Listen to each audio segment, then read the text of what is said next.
ईरानी firing के बीच भारत को बड़ी सफलता मिली है। 10वां भारतीय जहाज हॉर्मुज स्ट्रेट को पार कर गया है और 4 वापस लौटे हैं।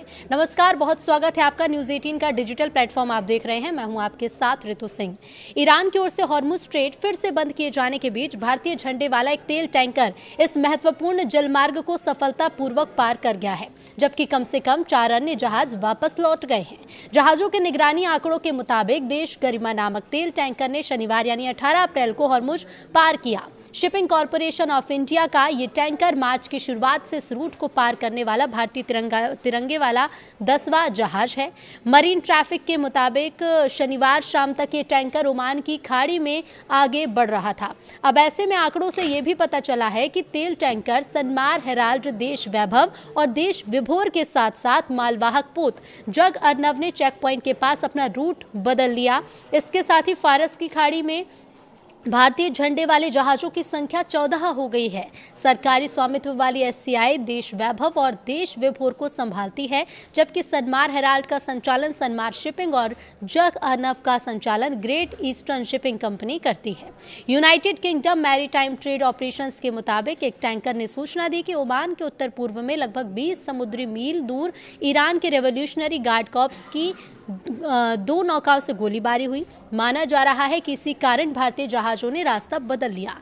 टैंकर ट्रैकर्स.com के मुताबिक इराक की कच्चे तेल से लदे एक सुपर टैंकर समेत भारतीय जहाज वाले 2 जहाजों को गोलीबारी के बाद वापस लौटना पड़ा है।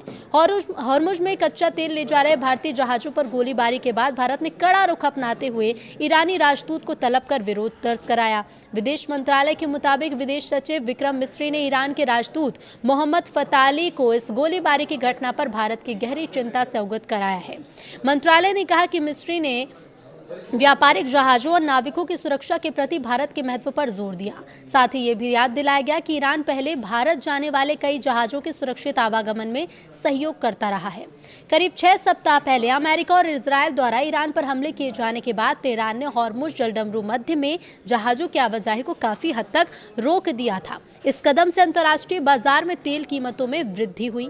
हॉर्मुज को खोलने के बाद फिर बंद किया गया। तेहरान द्वारा शुक्रवार को हॉर्मुज को कमर्शियल टैरिफ के लिए खोलने की घोषणा किए जाने के बाद कई जहाजों ने इसे पार करने का प्रयास किया, लेकिन शनिवार को ईरान ने आरोप लगाते हुए जलमार्ग को फिर से बंद कर दिया कि अमेरिका ने दोनों पक्षों के बीच हुए एक समझौते का उल्लंघन किया है। अब ईरानी राजदूत के साथ बैठक में विदेश सचिव ने उनसे इस घटना पर भारत के पक्ष से ईरानी अधिकारियों को अवगत कराने को कहा। विदेश मंत्रालय के बयान में कहा गया है कि जहाजों पर गोलीबारी की इस गंभीर घटना पर चिंता जताते हुए विदेश सचिव ने राजदूत से आग्रह किया कि वो भारत के दृष्टिकोण से ईरान के अधिकारियों को अवगत कराएं और हॉर्मुज जलडमरू मध्य से भारत आने वाले जहाजों के सुरक्षित आवागमन को बहाल करने की प्रक्रिया शुरू कराएं। बयान में कहा गया है कि राजदूत फताली ने भारत की चिंताओं से ईरानी अधिकारियों को अवगत करने का आश्वासन दिया।